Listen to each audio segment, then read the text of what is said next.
Dengarkan sharing firman Tuhan dari Ibu Gembala kita. Saya persilakan Ibu Gembala. Tuhan Yesus memberkati.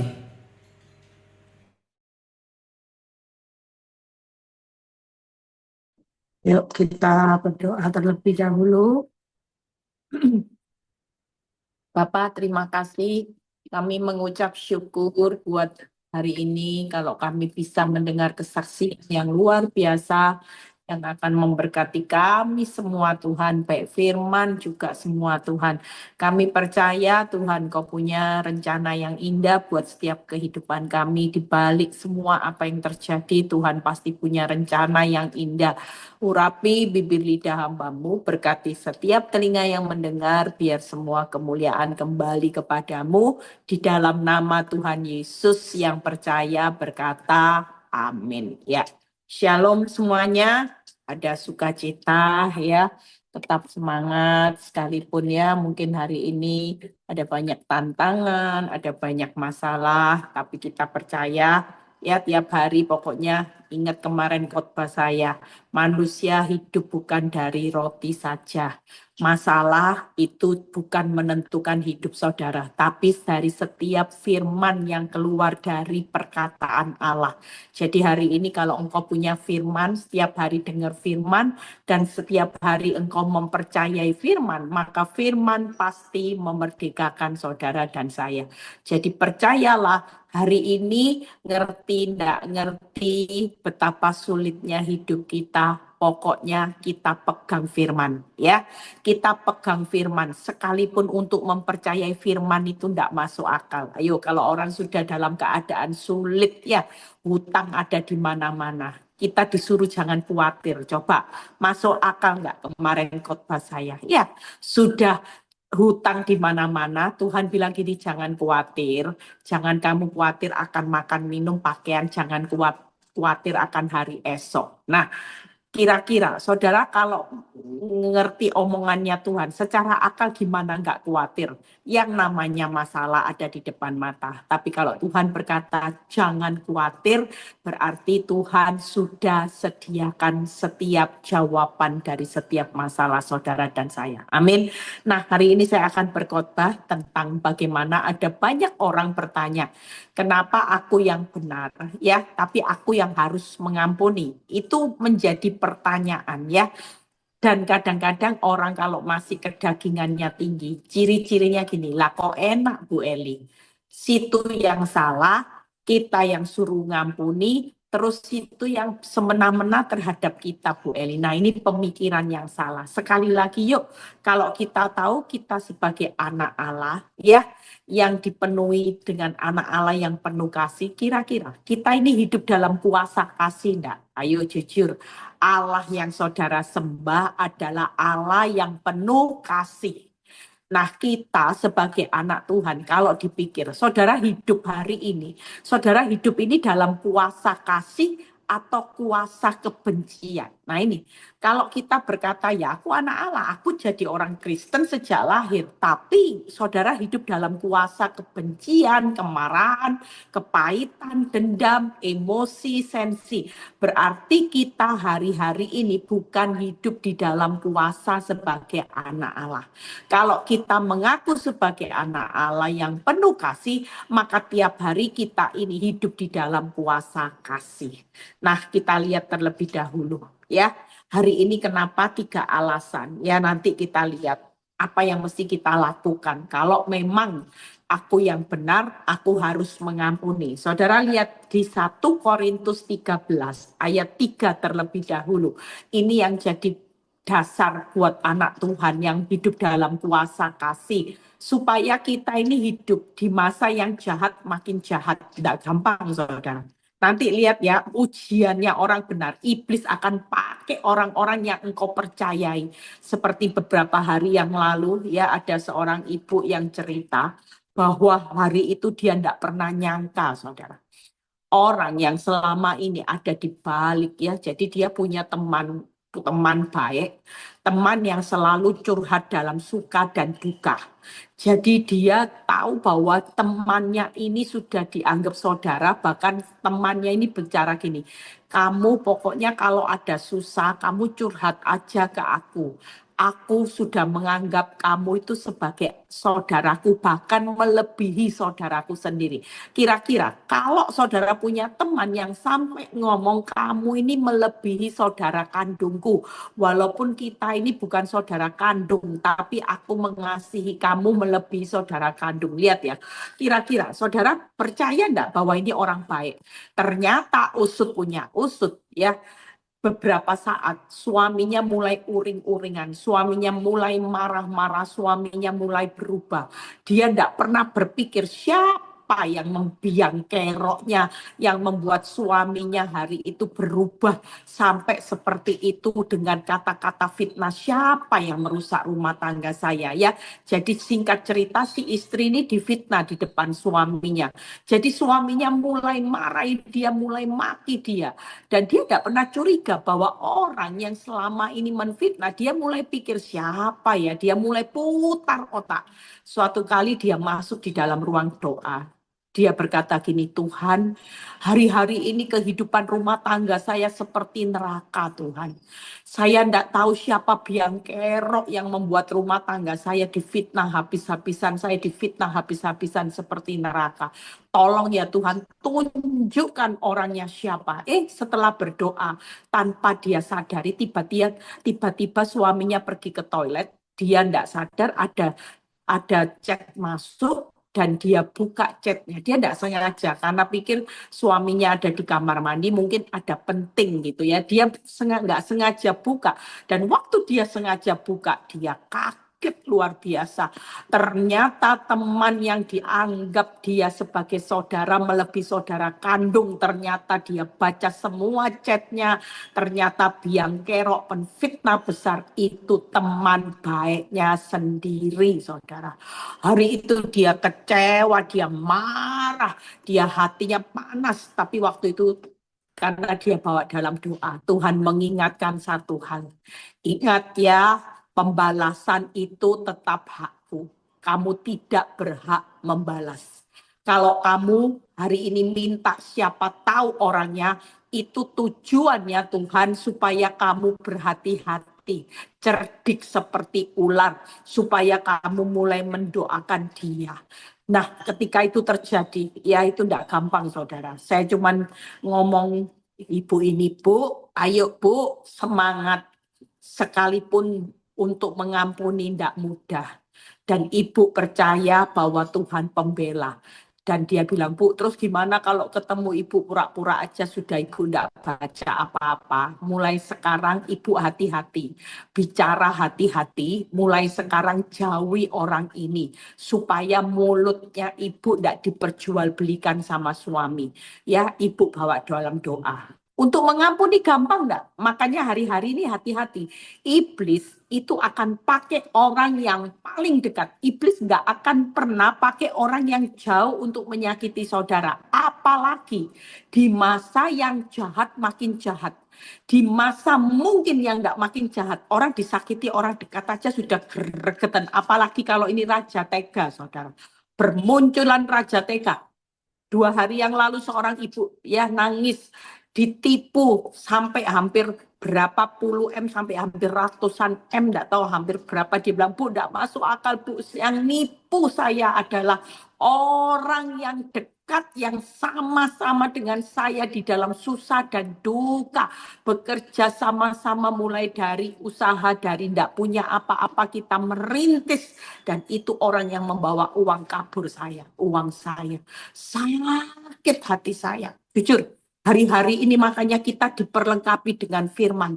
Kalau sampai ujian itu terjadi dan iblis pakai orang yang selama ini engkau anggap baik, yang selama ini engkau anggap sebagai penolong, sebagai penopang dalam hidupmu, dan tiba-tiba itu menusuk hidupmu dari belakang, kita sudah diperlengkapi dengan firman. Pastikan, percayalah, hari ini Tuhan izinkan semua rasa sakitmu itu nanti akan diubah.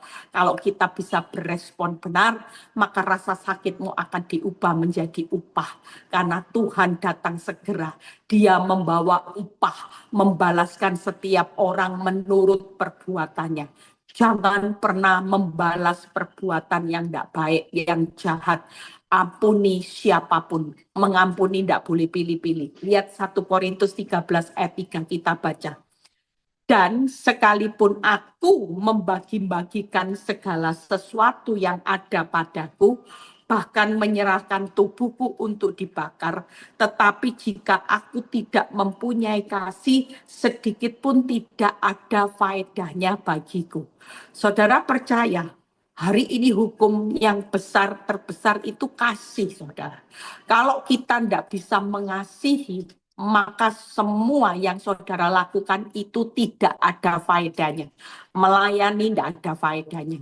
Berdoa puasa 40 hari tidak ada faedahnya. Saudara mau sumbang gereja, bahkan sampai firman berkata, mau menyerahkan nyawa pun, saudara kalau tidak punya kasih di mata Tuhan, kita menjadi orang yang tidak ada gunanya sama sekali. Tangkap ya. Makanya kalau orang benar, kita ini ingat kalau disakiti, kita tetap hidup dalam kuasa kasih. Karena Allah itu Allah yang penuh kasih.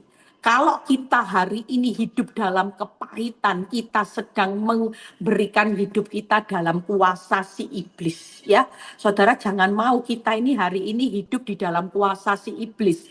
Kita hari ini pastikan apapun yang orang lain perbuat, sekalipun itu menusuk hidupmu, menfitnah hidupmu, menghancurkan hidupmu, tetap ingat, aku hidup dalam kuasa kasih. Kalau aku tidak punya kasih, maka semua nilai hidup saudara di mata Tuhan, semuanya nol. Anggap ya, saudara jangan mau sudah berdoa, puasa, khotbah seperti saya, melayani Tuhan jadi usher, jadi pengerja PD Victory, bisa sumbang gereja. Tapi ketika orang terdekat tiba-tiba Bu Eli, orang terdekat Bu Eli, saya sampai gemetar Bu Eli, tidak pernah nyangka bahwa orang ini yang nyakiti. Tetaplah hidup dalam kuasa kasih supaya kita tidak menjadi di mata Tuhan itu nilaimu nol. Tidak ada faedahnya. Saudara mau berbuat baik seperti apapun, mau berdoa puasa seperti apapun, saudara mau sumbang uang, kalau tidak pernah punya kuasa hidup dalam kuasa kasih, maka semuanya tidak ada faedahnya. Berikutnya kita baca 1 Yohanes 3 ayat 14. Yang pertama tadi sudah ya, berarti tanpa kasih semua sia-sia, nol ya. Saudara ingat, makanya jangan tanya kenapa saya yang benar, saya harus ngampuni. Itu alasannya, supaya saudara di mata Tuhan, saudara tetap punya value dan semua jeripayamu tidak dinolkan. Tangkep ya, buat apa saudara hari ini berbuat baik kalau Tuhan bilang gini, nol, nol, nol. Buat apa saudara melayani Tuhan, ya saudara jadi pengerja, saudara bisa punya suara emas, saudara bisa berkhotbah, saudara mengorbankan waktu, uang untuk melayani Tuhan, tapi di mata Tuhan, Tuhan bilang ini nol, nol, ya. Bayangin kalau semua Tuhan bilang ini nol, nol, percuma, pinter khotbah, gedabrus, tapi nilaimu tetap nol, nol, zero. Yang kedua, 1 Yohanes 3 ayat 14. Kita tahu bahwa kita sudah berpindah dari dalam maut ke dalam hidup, yaitu karena kita mengasihi saudara kita. Barang siapa tidak mengasihi, ia tetap di dalam maut. Ngeri nggak saudara? Yang kedua, kenapa alasan? Kenapa aku yang benar tapi aku yang mengampuni? Karena kalau kita tidak mengampuni, walaupun kita ini sudah berdoa, kita sudah ke gereja baca firman, tetap posisimu ada di dalam maut. Sudah nol, posisimu sangat-sangat berbahaya di dalam maut. Tiap hari ya, saudara bisa bayangin ya, kalau orang nggak punya kasih, berarti tiap hari posisimu ada di dalam maut. Walaupun engkau sudah berdoa, engkau sudah menyembah Tuhan, engkau sudah melayani Tuhan, tapi engkau tidak pernah mengubah posisimu, karena ketika firman Tuhan berkata, engkau sudah berpindah dari dalam maut ke dalam hidup, karena engkau mengasihi saudaramu, engkau mengasihi orang yang nyakiti hidupmu. Tapi kalau engkau tidak bisa mengampuni, maka engkau ada di dalam maut. Ada banyak ibu-ibu yang bilang gini, Bu, tunggu dia yang bilang say sorry sama saya. Baru saya mau mengampuni, saya mau buka hati. Iya, kalau dalam rentan, misalnya dia tidak ngomong maaf, berarti posisimu resiko loh, ada di dalam bahaya maut. Loh. Tiap hari di dalam maut, dalam maut, dalam maut. Kira-kira, saudara hanya gara-gara nunggu dia ngomong sorry dulu. Kenapa? Kalau kita hari ini berkata mengampuni terlebih dahulu, tidak ada jeleknya, tidak ada ruginya. Justru gara-gara engkau cepat ngampuni, posisimu sudah bebas dari maut. Tangkap ya. Yang ketiga, yuk kita baca 1 Yohanes 4 ayat 21. 1 Yohanes 4 ayat 21. Dan perintah ini kita terima dari Tuhan.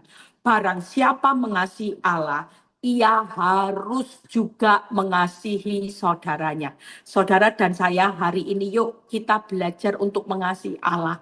Mengasihi sesama itu salah satu bukti kalau kita mengasihi Tuhan. Saudara harus bisa mengasihi siapapun. Termasuk orang yang menyakiti kita bertahun-tahun, Bu. Bayangin dari kawin loh, Bu.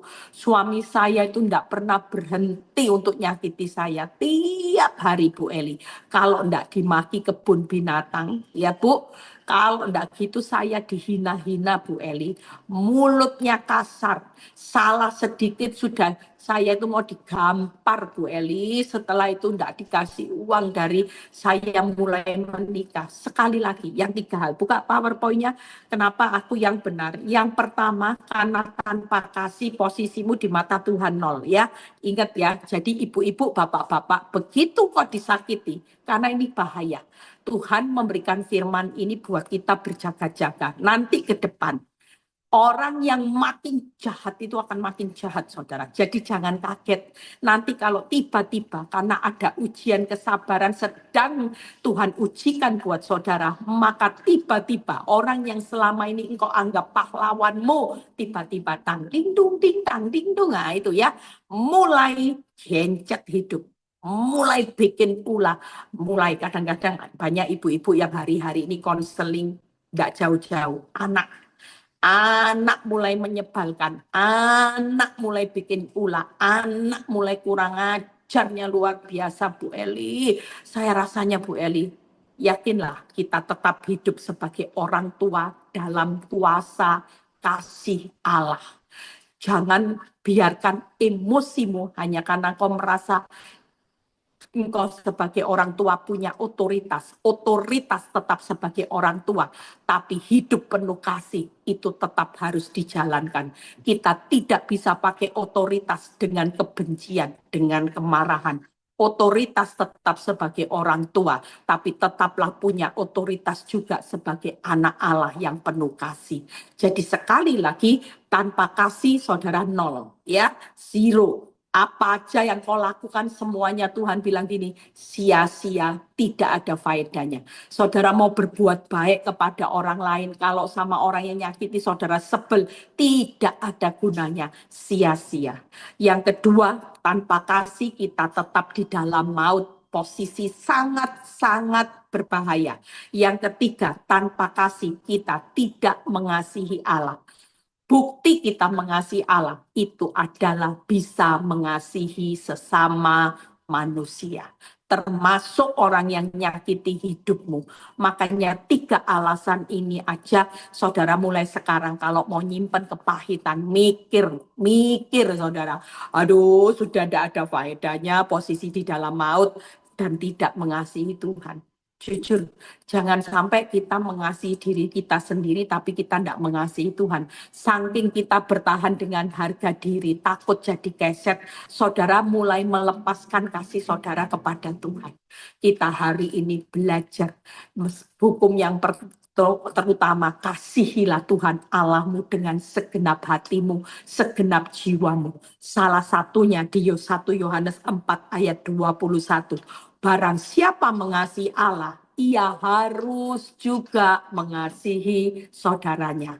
Hari ini mungkin saudaramu lagi nyakiti hatimu, saudara tetap mengasihi. Hari ini saudara seiman, teman komunitas, Bu, kurang ajar Bu, pelayanan, tapi mulutnya kayak ember, saya difitnah, saya dikatai dari belakang, tetap punya hati mengasihi. Tangkap ya, dari 3 hal ini, maka kita hari-hari ini yuk akan bangun. Nah, saya beli resep yang tip yang jitu, singkat, padat, jelas. Setelah itu kita selesai. Ya, buka Roma 12 ayat 9. 3 hal ini aja yang diingat. Buka gimana caranya supaya saya bisa, walaupun saya yang benar, tapi saya yang ngampuni. 3 hal aja kita lihat. Hendaklah, lihat ya, Roma 12 ayat 9. Hendaklah kasih itu jangan pura-pura. Berarti banyak yang kasih yang palsu. Makanya kalau kasih yang palsu berarti kasihmu juga tidak lulus loh di hadapan Tuhan. Banyak orang mengasihi hanya di mulut tapi di hati enggak. Ya, mengampuni, tapi kalau ketemu di mall saudara mulai buang muka. Saudara mulai apalagi saudara ngamati sosmednya. Kalau dia bisa ke luar negeri, saudara mulai marah. Saudara bilang gini, Tuhan kok enggak celaka. Nah ini kasih yang pura-pura saudara. Berarti saudara mengasihi itu dengan kepalsuan. Anggap ya, karena Tuhan melihat hati. Tuhan nggak mau kalau saudara mengasihi, walaupun saudara berkata mengasihi, tapi kalau kepalsuan, pura-pura, saudara tetap tidak ada faedahnya dan saudara tetap ada di dalam maut dan saudara membuktikan bahwa saudara tidak mengasihi Tuhan, tapi mengasihi dirimu, mengasihi harga dirimu, mengasihi diri sendiri. Tapi kalau kita mengasihi Tuhan, waktu engkau ketemu temanmu yang nusuk hidupmu dari belakang, iparmu, terutama ini mau Imlek ya, orang yang punya hati yang sudah membenci bertahun-tahun, yuk segera bereskan. Karena kalau saudara tidak segera bereskan, Mazmur 66 ayat 18 kalau tidak salah, 16 atau berapa, di situ dikatakan, kalau engkau tidak bisa jaga hati, maka doamu juga akan terhalang. Ruginya besar. Makanya orang yang nggak bisa mengampuni, mengasihi, itu semua sudah sia-sia, ya, sudah tetap ada di dalam maut, dan saudara tidak mengasihi Tuhan, maka saudara percaya, orang kalau tidak mengasihi Tuhan, doamu itu terhalang nanti. Ya, nah kita lihat satu persatu. Bagaimana kasih yang jangan pura-pura. Baca di Roma 12 ayat 10. Roma 12 ayat 10. Hendaklah kamu saling mengasihi sebagai saudara. Tangkap ya, kita tidak boleh menganggap musuh loh ya. Ingat ya, saudara dan saya tidak boleh punya apa? Musuh. Musuh kita bukan darah dan daging, tapi roh jahat di udara. Musuh kita cuma satu, iblis.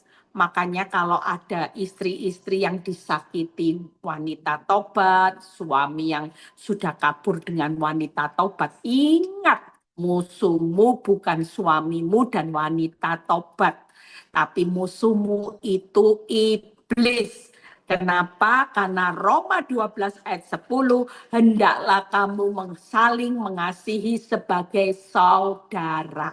Ingat ya, saudara. Bu, itu yakini saya saudara di dalam Kristus. Walaupun dia sakiti hidup saudara, kita harus saling mengasihi dan saling mendahului dalam memberi hormat. 1 Yohanes 3 ayat 10. Inilah tandanya anak-anak Allah dan anak-anak iblis. Setiap orang yang tidak berbuat kebenaran tidak berasal dari Allah. Demikian juga barang siapa tidak mengasihi saudaranya tidak berasal dari Allah. Makanya jangan sampai nanti kalau saudara pulang ke rumah Bapak, Tuhan aku perlu buat demi namamu. Aku mengembalakan gembalaku mengembalakan domba-dombamu selama ini Tuhan. Tuhan bilang, enyahlah engkau. Aku tidak mengenal engkau karena engkau bukan berasal dari aku. Kalau engkau berasal dari aku, cirinya yaitu mengasihi sesama manusia. Kalau kita tidak mengasihi, kita tidak berasal dari Allah. Dan kalau Allah tidak kenal saudara, walaupun saudara sudah hebat berkhotbah, saudara sudah hebat hari ini jadi pelayan Tuhan yang hebat, yang diakui, walaupun kau jadi pengusaha yang sukses, hari ini pastikan saudara tidak dikenal Allah. Ini posisi yang sangat berbahaya. Makanya kasih itu jangan palsu ya. Yuk kita koreksi. Kalau sekali kita ngomong mengasihi, hatimu harus sejalan. Jangan hanya di mulut tapi hati masih lihat sosmednya lagi. Kapan tuh Tuhan bangkrut? Kapan stroke Tuhan? Kok sehat terus? Nggak stroke-stroke. Nah ini kasih yang palsu. Banyak kepura-puraan ya. Jadi yang pertama, saling mengasihi siapapun sebagai saudara dalam Kristus. Itu bukan musuhmu. Musuh kita cuman iblis. Ingat ya, musuh itu tidak boleh. Kita selama hidup di dunia yang jahat makin jahat, itu tidak boleh mempunyai musuh darah dan daging. Tapi musuhmu cuman satu, yaitu iblis. Tuhan Yesus tidak pernah memusuhi manusia, walaupun manusia jahat menyalibkan. Musuhnya Tuhan Yesus itu iblis. Yang kedua, saling mendahului dalam memberi hormat. Jadi kalau hari ini engkau disakiti, tidak usah tunggu dia say sorry dulu baru aku mau. Tidak. Saudara, mendahului itu ciri orang yang kasihnya tidak pura-pura. Ketemu orangnya, sapa. Walaupun yang disapa buang muka, saudara jangan panas hati, awas ya. Kalau sekali lagi ketemu di mall, aku tidak akan sapa mukamu. Tidak paten, nah orang Jawa bilang, tidak kecantikan dirimu ya. Kamu kira kebagusan apa? Aku sudah sapa kamu, kamu tidak sapa aku. Next aku ketemu kamu, aku tidak akan sapa. Nah ini ciri orang yang kasihnya palsu. Tangkap ya. Jadi saudara, hari ini ikut Kristus tuh tiap hari dikoreksi. Saya waktu belajar firman, ternyata Tuhan bilang gini, Eli kalau ketemu musuhmu, orang yang nyakiti, kamu terus saja. Waktu dia buang muka, ya kamu sapa. Itu artinya saling mendahului dalam memberi hormat. Orang memberi hormat itu enggak usah jelek-jelekin. Enggak usah pasang batasan. Kalau kamu enggak ngampuni, enggak sapa aku duluan, aku enggak akan sapa kamu. Itu namanya bukan mendahului dalam memberi hormat. Tangkap ya, tegur sapa, berkata maaf. Yang ketiga, saling mengampuni sebagai anak Allah. Ingat ya, kalau kita sudah ingat mengampuni anak Allah, kita bukan berasal dari iblis, kita percaya bahwa kita harus mengampuni. Jadi mengasihi sebagai sesama saudara dalam Kristus, saling mendahului dalam memberi hormat, saling mengampuni sebagai anak Allah, saudara harus lakukan sampai hari ini. Kalau enggak, nanti kasihmu dianggap pura-pura. Kasihmu kasih yang palsu. Makanya jangan pernah berpura-pura karena mulut dan hati tidak connect. Itu pura-pura saudara ya. Ada kan banyak orang teman kita juga kalau ketemu kita cipika-cipiki, kamu cantik ya. Tapi di belakang, kurang ajar gitu. Nah itu namanya hati-hati, berarti saudara memberi kasih yang palsu. Tangkap ya. Yang kedua yaitu menjauhi yang jahat. 1 Yohanes 3 ayat 15. 1 Yohanes 3 ayat 15. Setiap orang yang membenci saudaranya adalah seorang pembunuh manusia. Dan kamu tahu bahwa tidak ada seorang pembunuh yang tetap memiliki hidup yang kekal di dalam dirinya. Makanya tadi, orang kalau tidak bisa mengasihi, kenapa aku yang benar tapi aku yang harus mengampuni? Karena kalau kita merasa benar dan kita tidak mengampuni, maka benarmu itu akan jadi salah saudara. Dan benarmu merasa kita benar kan, kita tidak mau ngampuni, nanti kita yang jadi benar, di mata Tuhan, Tuhan bilang gini, kamu bukan benar lagi, sebenarnya memang kamu tidak salah, tapi gara-gara kamu pasang harga tidak mau mengampuni, terlebih dahulu kamu tutup hatimu, maka kamu di mataku kamu jadi pembunuh. Tidak ada pembunuh yang dapat tempat di dalam kerajaan kekal. Berarti posisi kita ada di dalam maut, loh, saudara. Hari ini resikonya tinggi. Senyatanya memang kita yang disakiti. Kita merasa kita tidak salah. Tapi gara-gara kita pasang harga, tidak mau ngampuni. Loh kok dia yang salah, saya yang suruh ngomong maaf. Dan saudara mulai taruh kebencian. Hati-hati, pembunuh manusia. Nggak main-main loh saudara. Tuhan itu benci sekali sama orang yang nggak bisa ngampuni. Makanya jangan pernah marah sebelum matahari terbenam, sudah beres. Karena Tuhan itu menganggap kita nanti kalau jadi pembunuh manusia, kita tetap di dalam maut. Jauhi yang jahat perintah Tuhan. Ya, dan lakukan yang baik yang terakhir. Jauhi yang jahat yang pertama. Jangan menutup hati untuk mengampuni dan mengasihi. Yuk, walaupun saya tidak salah, buka hatimu sudah. Ya sudah Tuhan, saya tidak salah, tapi saya dimaki-maki sama suami saya. Saya belajar untuk tidak menutup hati. Saya tetap membuka hati untuk pengampunan dan saya mau sapa suami saya. Saya mau sediakan makanan lah. Waktu dia pulang kerja, bukannya piring kosong karena saudara jengkel, tapi tetap sediakan makanan kesukaannya. Itu salah satu bentuk kita hidup di dalam kuasa kasih. Tangkep ya, sehingga hari ini 1 Yohanes 4 ayat 19 itu berkata, kita mengasihi karena Allah lebih dahulu mengasihi kita. Kita ini sudah dikasih Allah. Artinya kalau secara akal, saudara, kita terima kasihnya Tuhan itu kasihnya penuh enggak? Jelas, tapi kita hari ini tidak bisa menyalurkan kasihnya Tuhan itu penuh. Kita masih pilih-pilih orang mengasihi. Kita masih bersyarat mengasihi. Sementara kita ini terima kasihnya Tuhan itu penuh loh. Tidak ada syarat, tidak ada batasan, ya. Mengasihi tanpa syarat. Tapi kita menyalurkan sama orang sesama kita yang jengkelin masih bersyarat dan beri batas. Berarti kita tidak menyalurkan kasihnya Tuhan. Kira-kira saudara dan saya hari ini yuk buka hati sudah. Kalau sudah buka hati, tidak usah kasih batasan, tidak usah kasih syarat. Karena kita sudah menerima kasih Allah terlebih dahulu. Yang kedua, jangan mengingat perbuatan orang yang menyakiti kita. Itu menjauhi. Semakin kita mengingat-ingat, semakin saudara akan jadi orang jahat. Berapa banyak orang yang asalnya tidak jahat, ya. Tapi karena diingatkan terus kesalahan orang yang nyakiti kita, lama-lama kita bisa jadi dendam, saudara. Jauhi itu. Jangan anggap sepele menutup hati, ya. Dan mengingat-ingat kesalahan orang, itu akan membawa engkau terperangkap menjadi orang yang jahat di mata Tuhan.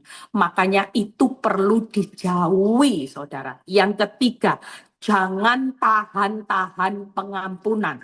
Kalau kita pelit dalam pengampunan, kita akan jadi orang yang jahat nanti. Sebelum kita jadi orang yang jahat, hari ini murah hatilah untuk mengampuni. Sudah, kalau mertuamu habis ngatai kamu dasar menantu ndak tahu diri, berikan senyum Pepsodent. Ya, jangan kasih wajahku Daniel, tapi mulai sekarang semua praktek karena kasih saudara mulai buka mulutmu. Ting, ya, mulai kasih senyum terus Bu. Aduh Bu, lihat wajahnya aja. Tadi ada seorang ibu yang bilang, Bu, saya enggak sanggup lihat wajah suami saya. Sudah enggak sanggup kalau lihat wajahnya, maunya saya gitu ya, maunya saya gitu ya. Nah, ini namanya orang yang hidup dalam kuasa kepahitan, kuasa si jahat. Tapi kalau kita hidup dalam kuasa kasih, walaupun jengkelin, saudara tidak akan bilang, saudara akan tatap wajahnya, kasih senyum Pepsodent. Makanya jauhi yang jahat. Jangan tutup hati, jangan ingat-ingat kesalahannya, dan jangan tahan-tahan pengampunan supaya kita tidak menjadi orang yang makin jahat juga di akhir zaman. Jujur, banyak orang tuh gini, di masa makin jahat, kalau saudara tidak punya hidup dalam kasih, saudara juga akan terpancing emosi, makin jahat juga. Nah kalau gimana? Kalau kita diperlakukan makin jahat, dan saudara tidak bisa produksi kasih, kira-kira saudara makin terpancing emosi. Makanya berapa banyak orang sampai bisa membunuh, orang sampai bisa siksa. Kenapa? Karena awal mulanya biasa-biasa, tapi karena diingat, disimpan, ditahan pengampunan, sehingga jadi dendam. Ketika dendam, maka dibunuh, saudara. Itu sebabnya hari ini kita belajar di masa yang makin jahat. Biarin kita tetap ingatkan bahwa kita anak Allah yang penuh kasih. Sehingga kita hidup tiap hari dalam kuasa kasih Allah. Saudara tidak boleh hidup dalam kuasa kasih, kebencian, kemarahan, kepahitan. Ya, yang terakhir, yuk kita buka. Lakukan yang baik. Jadi 3 hal ya. Apa tadi? Kasih jangan pura-pura, percuma mulut ngomong mengasihi, hati ndak connect, itu sama aja kasih yang palsu. Kasih yang palsu itu juga ndak ada faedahnya. Ya, sekali mengasihi sebagai saudara, ingat ndak boleh punya musuh siapapun, ya, walaupun jengkel seperti apapun, saling mengampuni sebagai anak Allah, ya. Saudara harus melakukan yang hal-hal yang positif dalam kehidupan ini, dan yang ketiga tadi saling mendahului dalam memberi hormat. Yang terakhir, yuk lakukan yang baik. Filipi 4 ayat 5, ini ayat peneguhan tahun lalu. Ingat ya, Tuhan meneguhkan kedatanganku sudah dekat, hendaklah kebaikan hatimu diketahui semua orang karena Tuhan sudah dekat. Permintaan Tuhan menjelang kedatangannya, Tuhan mau setiap kita kebaikan hatimu ditunjukkan. Ayo, kita sebagai anak Tuhan mulai berlomba-lomba, bukan berlomba-lomba, kepahitan hati ditunjukkan sama suamimu karena jengkel pasangan hidup kita. Tapi hari ini walaupun anakmu menjengkelkan, yuk berlomba-lomba. Tuhan sudah dekat. Kita berlomba-lomba. Show off, bukan show off tentang harta, tapi kita menunjukkan kebaikan hati. Dimaki orang baik. Ya, kita berlomba, saudara. Karena itu lakukan yang baik. Yang kedua, Yakobus 2 ayat 8. Akan tetapi jikalau kamu menjalankan hukum yang utama, yang tertulis dalam kitab suci, kasihilah sesamamu manusia, seperti dirimu sendiri kamu berbuat baik. Hukum yang utama itu kasihilah sesamamu manusia seperti dirimu sendiri. Tidak mungkin kan kita menyakiti diri sendiri, berarti kita tidak boleh saling menyakiti. Walaupun orang itu jahat, tidak ada yang namanya bagian kita untuk membalas, untuk menyakiti. Kenapa? Karena hukum yang utama, kasihilah sesamamu manusia seperti dirimu sendiri. Jadi kalau kita tidak boleh menyakiti diri kita sendiri, tidak mungkin kan? Nah sama, kalau pasanganmu hari ini menyakiti hidupmu, jangan pernah menyakiti. Karena begitu engkau menyakiti pasanganmu, Tuhan ingatkan, ingatmu, hukum yang utama, kasihilah sesamamu manusia seperti dirimu sendiri. Jadi nggak boleh kita menyakiti pasangan kita, orang yang nyakiti kita. Karena itu seperti saudara sedang menyakiti diri kita sendiri. Itu gambarannya Tuhan. Maka Tuhan berkata, kamu berbuat baik. Dapat jempol nanti dari Tuhan. Yakobus 4 ayat 17. Jadi jika seorang tahu bagaimana ia harus berbuat baik, tetapi tidak melakukannya, ia berdosa. Hari ini pastikan kita sebagai anak Tuhan. Yuk, saya sudah selesai. Saudara dan saya 3 hal yang saudara lihat.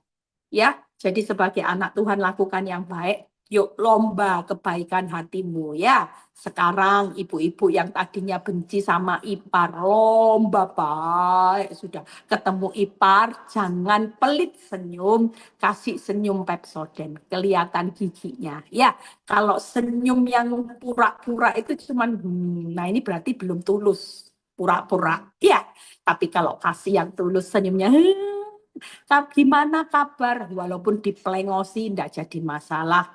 Karena kasihi sesama manusia seperti mengasihi diri sendiri. Itu berbuat baik. Bahkan lakukan berbuat baik tanpa melihat balasannya.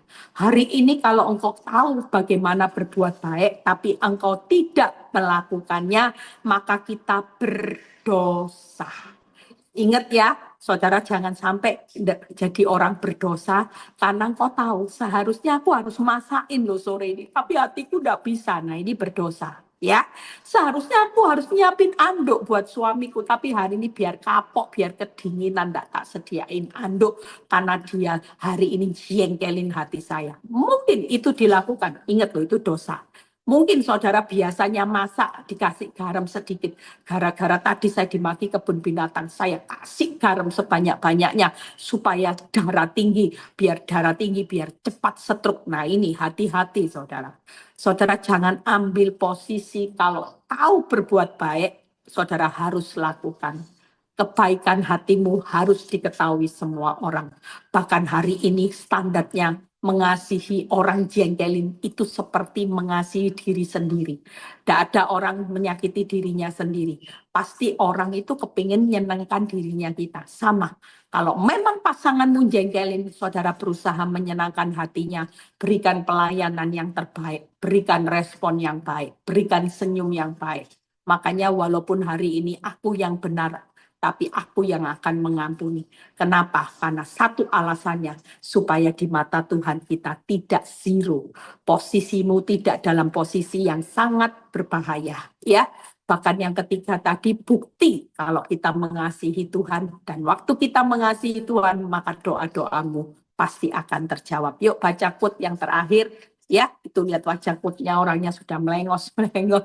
Orang benar tidak akan tahan hidup dalam kebencian. Sebab apa saudara? Kasih Allah tinggal di dalam hati. Selamat berjuang semuanya, ibu-ibu, bapak-bapak di masa yang makin jahat. Tetaplah hidup dalam kuasa kasih Allah. Mulai besok, wajah-wajah kita senyum Pepsodent, tebar pesona. Tidak boleh tebar kebencian, kemarahan. Wajah tebar pesona, selalu senyum Pepsodent. Tuhan Yesus memberkati.